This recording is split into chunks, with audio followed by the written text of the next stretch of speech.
There, we're on day 125 of our Through the New Testament in 1 year. Today we're beginning Luke 23. This is the chapter where all the bad stuff happens, right? So let's read it. Jesus before Pilate. Then the whole company of them arose and brought him before Pilate. And they began to accuse him, saying, "We found this man misleading our nation and forbidding us to give tribute to Caesar, and saying that he himself is Christ, a king." He never said those things, right? And Pilate asked him, "Are you the king of the Jews?" And he answered him, "You have said so." Then Pilate said to the chief priests and the crowds, "I find no guilt in this man." But they were urgent, saying, "He stirs up the people, teaching throughout all Judea, from Galilee even to this place." Jesus before Herod. When Pilate heard this, he asked whether the man was a Galilean. And when he heard that he belonged to Herod's jurisdiction, he sent him over to Herod, who was himself in Jerusalem at the time. When Herod saw Jesus, he was very glad, for he had long desired to see him, because he had heard about him, and he was hoping to see some sign done by him.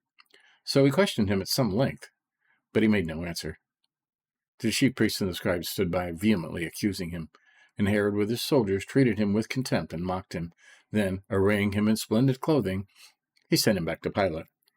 After Herod and Pilate became friends with each other that very day, but before this, they had been enmity with each other, just didn't like each other, right? Pilate then called together the chief priests and the rulers of the people. He said to them, "You brought me this man as one who was misleading the people. After examining him before you, behold, I do not find this man guilty of any of your charges against him. Neither did Herod, for he sent him back to us. Look, nothing deserving death has been done by him. I will therefore punish and release him." But they all cried together, "Away with this man, and release us Barabbas, a man who had been thrown into prison for an insurrection started in the city for murder." Pilate addressed them once more, desiring to release Jesus, but they kept shouting, "Crucify him, crucify him."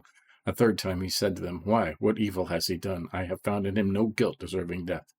I will therefore punish and release him." But they were urgent, demanding with loud cries that he should be crucified, and their voices prevailed. So Pilate decided that their demand should be granted. He released the man who had been thrown into prison for insurrection and murder, for whom they asked, but he delivered Jesus over to their will. Right. Now there are some other, lengthier ones where Pilate says, "I'm washing my hands, his blood is on you." Right. In other Gospels, it says that. So there you go. Delivered to be crucified. Very short, huh?